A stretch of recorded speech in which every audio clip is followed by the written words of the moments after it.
Здравствуйте, смотрите в сегодняшнем выпуске. Ветеранам Туркменистана вручат денежные и ценные подарки к 80-летию Победы. В новом поселке на севере Туркменистана строят школу и детсад. В Туркменской консерватории отметили 105-летие Майи Кулиевой и другие новости.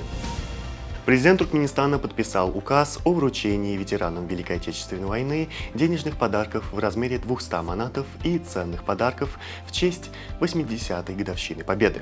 Согласно документу, хикемликам вилаятов, городов и этрапов поручено организовать торжественное вручение подарков от имени президента Туркменистана. В Туркменистане представили результаты 7-го раунда кластерного обследования по многим показателям, организованного Госкомстатом при поддержке ЮНИСЕФ.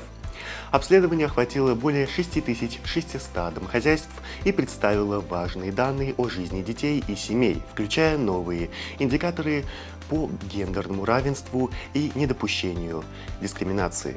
В новом поселке Гингишлик-Этазиол Кюнеоргенчского этрапа Дашагузского вилаята строится школа на 420 мест и детский сад на 160 мест.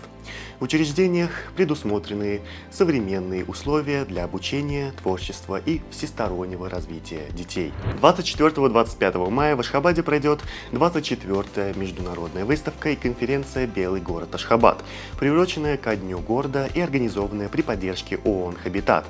Мероприятие станет площадкой для обсуждения устойчивого развития туркменской столицы и демонстрации передовых решений в сфере градостроительства. 3 мая в Туркменской национальной консерватории имени Майи Кулиевой прошла вторая научно-практическая конференция, посвященная вопросам музыкального образования и исполнительского искусства в Туркменистане. В мероприятии приняли участие ведущие деятели культуры и преподаватели со всей страны. Особое внимание было уделено сохранению национальных традиций и применению современных методик преподавания. В Туркменской национальной консерватории имени Майи Кулиевой прошел концерт в честь 105-летия со дня рождения выдающейся певицы и педагога, героя Туркменистана Майи Кулиевой. В программе прозвучали произведения из ее репертуара, а выступления сопровождались архивными кадрами из ее жизни. Директор Центра стратегических исследований ИМО МИД Туркменистана Шамурат Ширеев выступил с докладом на региональной конференции в Душанбе, подчеркнув важность укрепления сотрудничества стран Центральной Азии.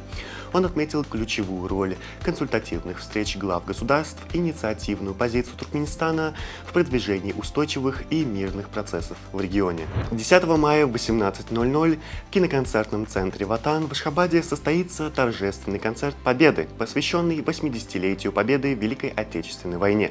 Программу подготовил оркестр под руководством Изиза Джуманиязова, включивший в себя классические и современные патриотические произведения. База SpaceX в Техасе получит статус отдельного города под названием Start Base. Инициативу поддержало большинство местных жителей. Результаты голосования оказались практически единогласными.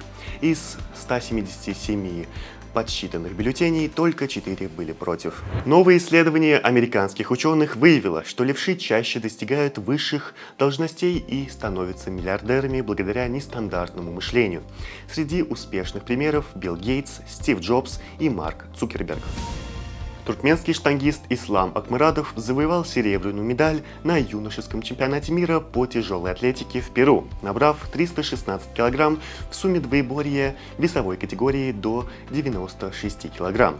Ранее туркменские спортсмены также завоевали серебро и бронзу в других весовых категориях. Сборная Туркменистана по традиционному карате отправилась в Пулавы для участия в Кубке мира среди детей с 4 по 13 мая. В турнире примут участие более 1000 спортсменов из 35 стран. Мюнхенская Бавария стала чемпионом Германии сезона 2024-25 после того, как Байер сыграл в ничью с Фрайбургом 2-2.